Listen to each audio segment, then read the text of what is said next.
This Family Life News podcast is made possible by the support of listeners like you.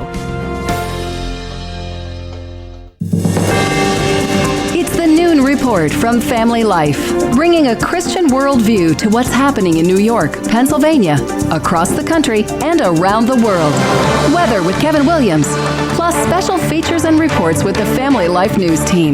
Now, here's what's happening. Deal or no deal? Good afternoon. Welcome to the broadcast. Israeli Prime Minister Benjamin Netanyahu is pumping the brakes on that newly announced ceasefire with Hamas. The head of state accuses the terror group of reneging on its promises. This Israeli woman says Hamas has proven it cannot be trusted. I don't trust that they will bring back the other hostages. There are 98 hostages still alive in Gaza, including 3 Americans. Israel agreed yesterday to a 3-phase ceasefire that would draw down the war in Gaza. The first phase was set to take effect this Sunday. Reporter Trey Yingst in Tel Aviv says that's all in limbo now. These families have been waiting for 468 days to be reunited with their loved ones. And you can just imagine the swing in emotions last night with President Biden and President-elect Trump saying there is a ceasefire deal, it's ready to go, and then seeing the statement this morning by the Prime Minister. Incoming National Security Advisor Mike Waltz says if the deal does get done, then Donald Trump deserves a lot of credit. This was the Trump effect. Those hostages, they had been there longer than the 1979 hostages in much more horrific conditions, and I'm convinced they all would have died if President Trump hadn't come in and said, get them out. Wall Street Journal columnist Jason Riley fears the release of hundreds of Palestinian prisoners could reinvigorate Hamas. There's a difference between ending a war and winning a war.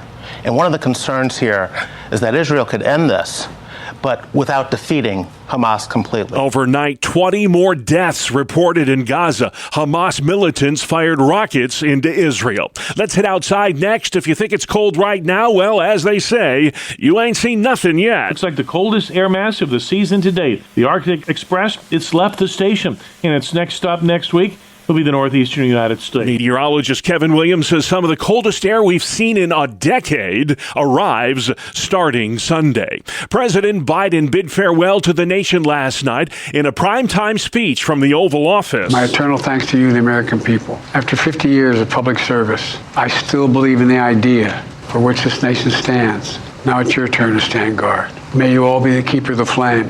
Thank you for this great honor. More on the speech from White House correspondent Natalie Brand. President Biden didn't name President-elect Trump during his remarks, but warned about what he says gives him great concern.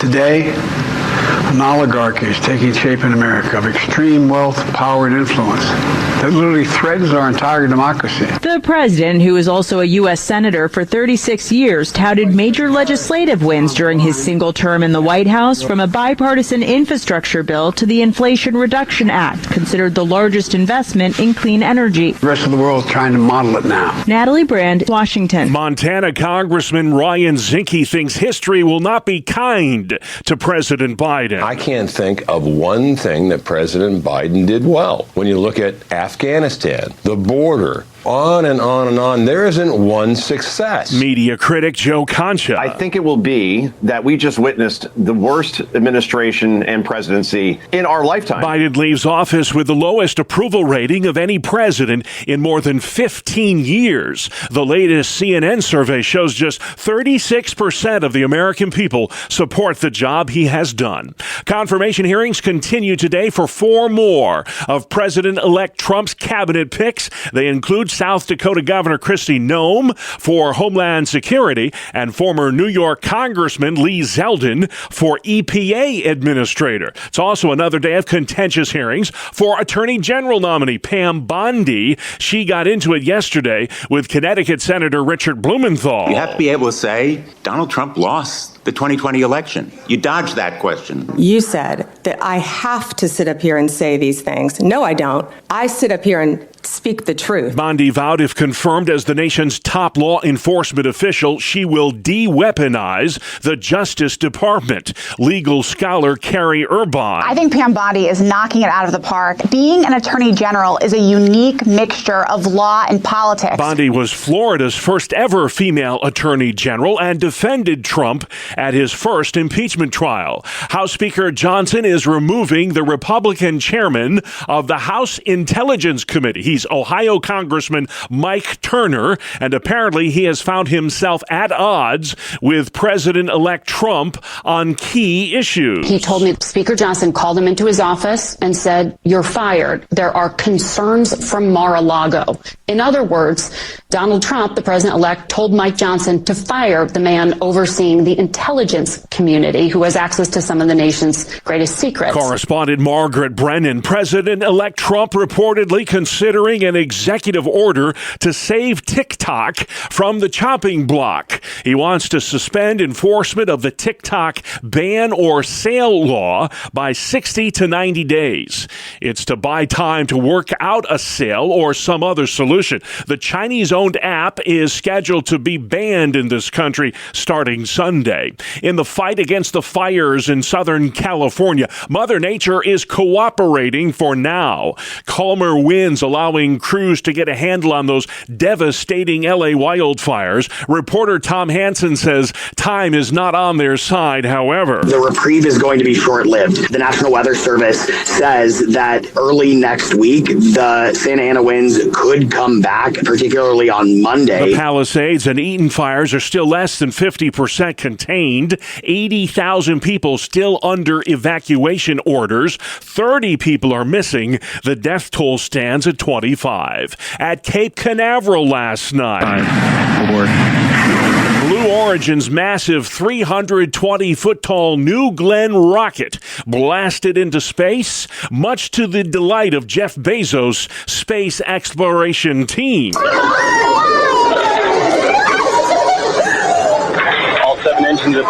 New Glenn is named for John Glenn, the first American to orbit the Earth. That massive rocket is delivering technology to service satellites in orbit. And with that launch, Jeff Bezos kicks off his rivalry with Elon Musk and SpaceX. The FDA is ordering food and drug makers to remove a dye called Red 3 from snacks and other processed foods. Red 3 was removed decades ago from cosmetics because it caused cancer in lab rats. Still to come on the Noon Report for Thursday, nuclear energy in New York, the upside of AI, and clamoring for criminal justice reform. Good afternoon. I'm Kevin Williams, tracking some snow this afternoon. I'll have the latest forecast coming up in 10. All right, Kevin, thank you. The lake flakes really starting to pile high in ski country. More than 2 feet of fresh fluff on the ground in spots. These Fredonia residents have mixed reaction to the wintry weather. We've definitely gotten a lot more snow this winter. Our pipes keep freezing, which is not fun. I'm a big skier. When it's good, you gotta go grab it. You know, take your mental health days, go up to Holiday Valley, get that skiing in, that fresh pow. Some of the south towns of Buffalo have already seen over 100 inches of snow since just the start of the year. After the snow comes the cold, as we mentioned. Some of the coldest temperatures we've seen in nearly a decade are headed our way early next week. The family of a Rochester man who was beaten to death in prison by corrections officials, that family's now filed suit in federal court in connection to that tragic death. My brother had done 8 of the 12 years that he was sentenced to as seen fit in the eyes of the law. But the 17 individuals at Marcy Correctional Facility gave him a death sentence. Jared Ricks is the younger brother of 43-year-old Robert Brooks, who was an inmate at the Marcy Correctional Facility in Oneida County. Brooks was brutally attacked last month, an attack that was captured on video. Brooks' son, Robert Jr. While my father was serving out his sentence, we would talk regularly, and we began to dream of a new life when he had got out. Those officers in the system they worked for they robbed us of that opportunity. Governor Hochul's called for the prison guards involved in the beating to be fired. The Buffalo Bills getting ready for their big game Sunday against the Baltimore Ravens. Football doesn't get much better than this. Quarterback Josh Allen says he likes his team's chances. However, they got a really good team too. That they're playing this week for a reason. Their defense the last really 8 to 10 weeks has been superb. The Bills-Ravens game set for 6:30 Sunday night on CBS. The Buffalo Police Department losing another officer. Just days after Commissioner Joseph Gramaglia retired, another senior official, Dawn Kent, announced she's leaving too. Buffalo Mayor Chris Scanlon says the Gramaglia resignation was the result of a difference of opinion when it comes to policing priorities. I had the conversation with him about heading in a new direction with the department. During that conversation, he decided he'd rather resign. Gramaglia had been top cop in Buffalo since 2022. January is Human Trafficking Prevention Month, and one northeastern Pennsylvania community is making an effort at raising awareness. A rally was held yesterday at the Stroudsburg Courthouse Square. Kim Lippincott with the Monroe County DA's office. I think it's more prevalent than we realize. It's happening under our noses. A lot of times victims don't realize that they're victims of human trafficking, so they're not really identifying as victims or reporting to law enforcement. Experts say the illegal immigration crisis in this country the past 4 years has exacerbated the human trafficking crisis. New York is now looking at nuclear energy as a power source for the future. That topic came up in Governor Hochul's State of the State speech this week. So is the Empire State serious when it comes to nuclear energy? New York Congressman Nick Langworthy says he'll believe it when he sees it. The technology is progressing every day on nuclear, but if we can't get them to make a natural gas plant, can you imagine the siting discussions that New York State would put you through to have a conversation about nuclear power? Governor Hochul is planning a joint venture with Constellation Energy, which operates a nuclear power plant on Lake Ontario. A renovation project is underway to create more housing in the village of Bath, New York. Work crews are turning the Dana Lyon Elementary School into a 49-unit housing complex. Included in that housing complex will be on-site laundry, an exercise room, and a playground. Construction expected to be completed sometime this year. Onondaga County, New York Sheriff Toby Shelley is defending his deputies who handcuffed an 11-year-old girl this week. That child was detained because she matched the description of a suspect in a stolen vehicle case. You look at their picture, which one's 11, which one is 15 or 16? You tell me. We don't want to arrest the wrong person, but we don't want to stop keeping people safe. The child was later released after being handcuffed for several minutes. Sheriff Shelley says there's been a rash in recent weeks of kids stealing cars in Syracuse. A Pennsylvania school district is relying on AI to ramp up its weapons detection technology. The Northeastern School District in York County is rolling out a new weapon detection system using artificial intelligence as its core. The system is from Philadelphia-based Zero Eyes and will identify firearms in real time by sending intelligence to a U.S.-based operations center staffed by a team of specially trained U.S. military and law enforcement veterans. The system is also designed to deliver intelligence to local first responders. The Northeastern School District has 2 full-time school resource officers and extensive security cameras, and plans to add the Zero Eyes technology as a key additional layer of security. Brian Query, Family Life News. Thank you, Brian. 2 high schools in northwestern Pennsylvania will close at the end of the current academic year. Due to declining enrollment, Youngsville High will merge with Eisenhower High, while Sheffield students will be transferred to the Warren High School. The Warren County School Board approving the merger by a 5-4 vote. School districts across New York and Pennsylvania are experimenting with later start times to help students get more sleep. These high schoolers at Williamsville Central School near Buffalo tell WKBW, I'm all for it. I find myself studying really late at night, and I look at the clock, and I just don't have enough sleep to function the next day for my test. It just seems like you'd get more sleep and then just do better in school overall. I think it'd be really beneficial. The Williamsville School Board plans to vote next month on the later start time to the school day idea. Sports is next. It's the 2-minute drill right here on the Family Life Noon Report. Good afternoon, I'm Randy Snavely. Bob, the Buffalo Sabres are doing something right lately. They won their third game out of their last four after a 4-2 victory over the Carolina Hurricanes. Ryan McLeod was the man. He scored his first career hat trick. It didn't take long for him to start the scoring either, finding the back of the net 43 seconds into the game. McLeod then scored with just 6 seconds remaining in the second period, and he completed the hat trick with 24 seconds left in the contest. Dylan Cousins had the other goal for the Sabres. The only other game on the ice saw Edmonton skate past the Wild 5-3. On the hardwood, it was a thriller in Philadelphia as the Sixers took the Knicks into overtime. Tyrese Maxey scored the tying bucket with 3 seconds left in regulation, but it was the Knicks who came out on top. Jalen Brunson led all scorers with 38 points. Mikal Bridges finished with 23, and Josh Hart had a triple-double, 10 points, 17 boards, and 12 assists. Maxey led Philadelphia with 33 points. Paul George chipped in with 26. The Knicks have now won 2 of their last 3. The Sixers have lost 4 straight. I am not sure where the Brooklyn Nets were last night, but it certainly wasn't in Los Angeles with their game against the Clippers. The Clippers won the game by almost 60 points, 126-67. It was the largest margin of victory in Clippers franchise history, and it was also the worst loss ever for the Nets, breaking the record set in 1978. The Nets actually had the lead with 10 minutes to play in the second period, and then they went to sleep.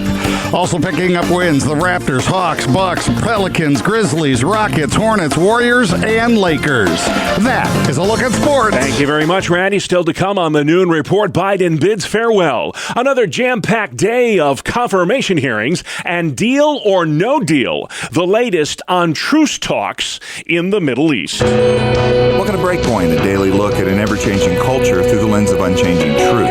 For the Colson Center, I'm John Stonestreet. Well, perhaps the only upside of America's and Americans' debt problems is the many funny memes that have been spawned by the financial precariousness. Currently, the national debt stands at over $36 trillion. That's more than $100,000 of debt for every person in the country. And that's on top of the debt that's personally incurred by 77% of American households at an average of about $65,000 each. At least a third of Americans have some form of credit card debt, which is arguably the most dangerous kind. Personal debt, whether the result of poor financial decisions or causes beyond one's control, can cause incredible stress on individuals and families. When it's at a civilizational level, however, debt becomes an indicator of decline, a symptom of a destructive worldview in which immediate gratification is prioritized over and above any long-term thinking. In his 1941 book, The Crisis of Our Age, the great sociologist Patiram Sorokin categorized cultures between 2 extremes, ideational and sensate. Ideational cultures are oriented around ideals, aspirational visions that govern and direct social life. Sensate cultures are oriented around immediate fulfillment, focused on the immediate gratification of physical desire. Extreme levels of debt are signs that a culture or civilization has become sensate, seeking immediate gratification, wanting what we want now, not willing to work for it later. Irresponsible spending habits and sacrificing financial security to acquire what's new and flashy are the primary ways that we succumb to a materialistic, consumeristic worldview, a vision of life built on the immediate and rejects anything ultimate. And this is just a different version of the same worldview that Paul described in 1 Corinthians 15 about those who denied the resurrection and just said to themselves, "Let us eat and drink, for tomorrow we die." Jesus consistently offered serious warnings about the relationship between image bearers and things, especially when he said, quote, "Where your treasure is, your heart will be also," Matthew 6:21. Looking for security or satisfaction in the frivolous is a futile activity, and it leads to a frivolous heart, because only God's big enough to secure and satisfy the human heart, or as St. Augustine famously put it, "Thou'st made us for thyself, O God, and our hearts are restless until they find their rest in thee." Just recently, the Colson Center team worked through a Christian vision of wealth, saving, and finance. It's called Navigating Your Finances God's Way. It's a helpful introduction to rethinking what money and our relationship to it should be. This course on financial discipleship is produced by Compass, and it begins with this fundamental truth of a truly Christian worldview, that everything belongs to God. You can learn more about Compass and the resources they offer for various demographics at compassfinancial.org. That's compassfinancial.org. For the Colson Center, I'm John Stonestreet with Breakpoint. All right, John, thank you very much. Outside we go next. Kevin Williams. Here is your family life weather forecast for this afternoon into this evening. Snow will fall frequently, amounts of a coating to an inch or two. High temps 20s, leftover clouds and a few flurries later tonight. Low in the mid-teens to mid-20s. Tomorrow morning flurry, then clouds, a few breaks of sunshine, high temps, low 30s. And then cloudy or becoming so Saturday with wet snow and rain arriving and high temperatures in the 30s to near 40. All right, Kevin, after that, the bottom falls out. Sad to say, polar vortex is on the way, and it will freeze over a large chunk of the continental U.S. Sub-zero wind chills expected next week on Inauguration Day, folks. It'll be a cool 28 degrees in our nation's capital. This is the Noon Report. I'm your host, Bob Price, and here's what's happening Thursday, January 16th. There's been a possible setback in the ceasefire deal between Israel and Hamas in the Middle East. Israeli Prime Minister Benjamin Netanyahu accusing the terror group of reneging on its commitments to the accord. We're going to get there. Obviously, this has got to get approved by the Israeli government, but we're confident that we'll be able to solve these last-minute issues and get it moving, and that this ceasefire can take place starting on Sunday. That's White House spokesman John Kirby, and he says once the deal gets done, then President-elect Trump does deserve a lot of credit. Without question, the president-elect saying he supported this deal certainly helped. There's no question about that. Look, I think we got to stop worrying about this whole credit business and who gets credit for what. There's plenty of credit to go around. The hostages don't care. The people in Gaza don't care. They just want the war to end, and the hostages just want to come home. According to the three-phase ceasefire arrangement, Israel will suspend military operations in Gaza in exchange for the release of hostages. Reporter Rami Inocencio is in Tel Aviv. Now, it's unclear what this holdup might do, might influence, might impact that dateline, that timeline. But from what we understand, the first hostages could be released this Sunday. Apparently, the delay in the deal has to do with which Palestinian prisoners would get freed first. Hundreds are due to be released in accordance with this ceasefire. It's another day of jam-packed hearings for several of President-elect Trump's cabinet picks. Things got testy yesterday during the vetting process for Attorney General nominee Pam Bondi. You know what we should be worried about? Ms. Bondi, please answer my questions. California right now you are is aware through the roof. Correspondent Nicole Killian. Many senators expect Bondi to be confirmed. At least 5 more confirmation hearings are scheduled this week. That includes for Trump's picks for Treasury, Scott Bessent, and Homeland Security, South Dakota Governor Kristi Noem. Former New York Congressman and Republican gubernatorial candidate Lee Zeldin, he has a confirmation hearing today as well. President Biden said goodbye to the nation last night in his farewell address from the Oval Office. It will take time to feel the full impact of all we've done together, but the seeds are planted, and they'll grow and they'll bloom for decades to come.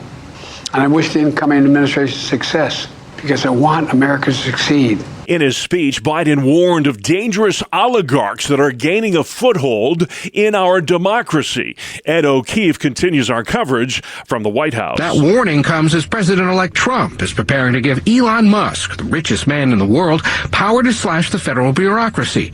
And as Facebook founder Mark Zuckerberg, Amazon founder Jeff Bezos, and Apple CEO Tim Cook are set to join Musk at Trump's inauguration. Biden spoke for just under 20 minutes last night. His goodbye marks an end to more than half a century of public service. House Speaker Mike Johnson weighed in on how he thinks the outgoing commander-in-chief will be remembered. The wide open border and the catastrophe that will be for years to come, the skyrocketing cost of living, the average American family spending $13,000 more annually just to stay afloat, weakness on the world stage. President Biden hands over power to President-elect Trump at noon on Monday. Next at noon, a conversation with Cedarville University political scientist Mark Caleb Smith on what America will look like in a second Trump term. He spoke to our own Greg Gillespie. Have there been any examples of a president-elect who's been this forceful and this active even before an inauguration? It makes some sense, even though we haven't seen anything like it historically. I think the fact that Donald Trump was president before means that he already has a relationship with many of these foreign dignitaries and heads of state and diplomats and other people. He can call on those relationships. That I think that really simplifies the process for people who are trying to get to know the new administration. And so in that sense, it doesn't surprise me that he's kind of hit the ground running, so to speak, actually trying to get things much more proactively engaged than he did last time. And I think in some ways it makes perfect sense. The other thing I think, though, that is unusual is Joe Biden. This is someone who's pretty much out of the spotlight, not doing interviews, not doing the typical farewell tour. Who's speaking for America right now? You know, I think right now Donald Trump is speaking for America more than anyone else. And I don't think we've really ever seen something quite like that. Trump is already affecting policy and already affecting world affairs in a lot of ways that it's highly unusual. As he officially takes the White House and works toward getting a cabinet installed, what is Trump 47 going to look like in these first 100 days? You know, I think a couple of things are going to hinge there. One of them is how combative is this whole appointment process going to be? Several of his nominees to significant posts like defense and like FBI, like national intelligence and health and human services, those have been really controversial selections that I think he's going to get significant pushback in the U.S. Senate. And so I think that he's going to run into some obstacles up front that maybe he did not run into last time when it comes to actual confirmations. And so that may complicate sort of the administration's ability to get things started really quickly. At the same time, you know, there are things he's going to jump into immediately. You know, he's going to start issuing executive orders. We already know he's got a slate of them lined up that are going to happen in the first day, 2 days. So he's going to be much more active when it comes to things like abortion and restrictions on abortion within the military. He's going to start dealing with immigration immediately through executive order. And so there are some things that he's going to do right out of the chute. I think where we really want to see, for me at least, is where does he spend his legislative political capital? You know, what's he going to try to get Congress to actually do? You know, executive orders can be powerful, but they're limited in scope. And so you really need to change the law if you want to see significant shifts happen in federal policy. I think that first few weeks legislatively is going to give us a lot of signals as to how this administration is going to unfold. We're talking with Dr. Mark Caleb Smith, who teaches political science at a Christian university in Ohio. He has been a political commentator for us. Dr. Smith, did the American people send the mandate that Donald Trump is running on? You know, I don't think so. And I think we have to be really careful when we use mandate kind of language. I mean, I think one of the temptations of the presidency is for everyone to read into the election results probably some things that aren't necessarily there. You know, when I think of a mandate, I think of you have a widespread agreement on that agenda. There are strong majorities in both houses of Congress, and the president can really sort of put some pressure on the whole system to see significant change. In the last 100 years, how many presidents have been elected with a strong mandate? I don't think there are really that many. You know, maybe Franklin Roosevelt walked into office with that kind of mandate. Maybe Ronald Reagan walked into office with something of a mandate of a kind. I don't think Trump really walks in with that sort of backing. He does have a very slight majority in the House. The majority in the Senate's a little bit stronger than maybe I would have expected when we talked on Labor Day. but it's not really large enough for him to just say, you know what, this is what's going to happen. You're all going to have to get in line. And because of his popularity, he's going to be able to dominate the proceedings. I'm not sure that's really the case. Dr. Mark Caleb Smith with his prediction on what Washington and the United States will be like as Republicans take charge of the House, Senate, and the White House. Dr. Smith teaches political science at Cedarville University and is a dean at that Christian school. I'm Greg Gillespie, Family Life News.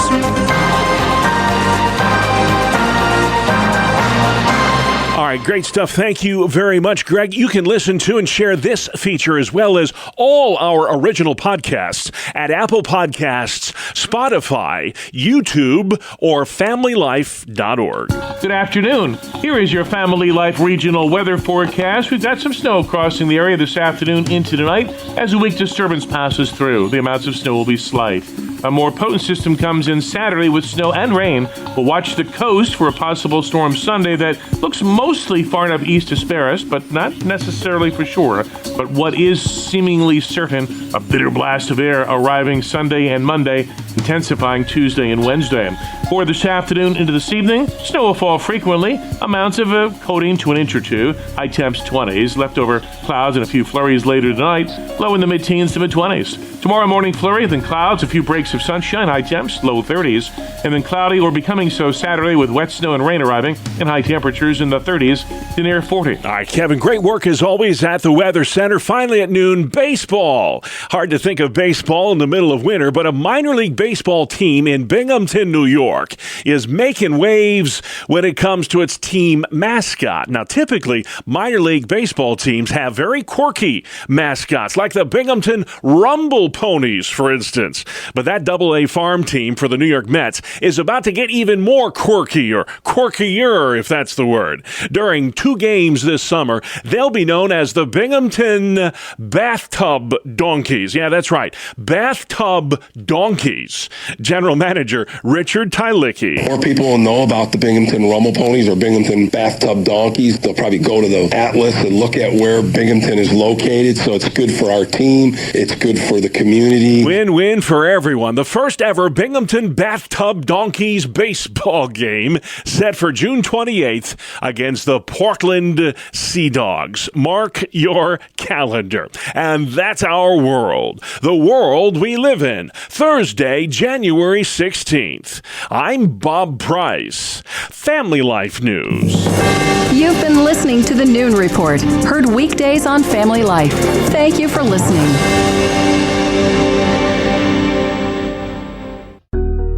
Thank you for listening to this Family Life News podcast.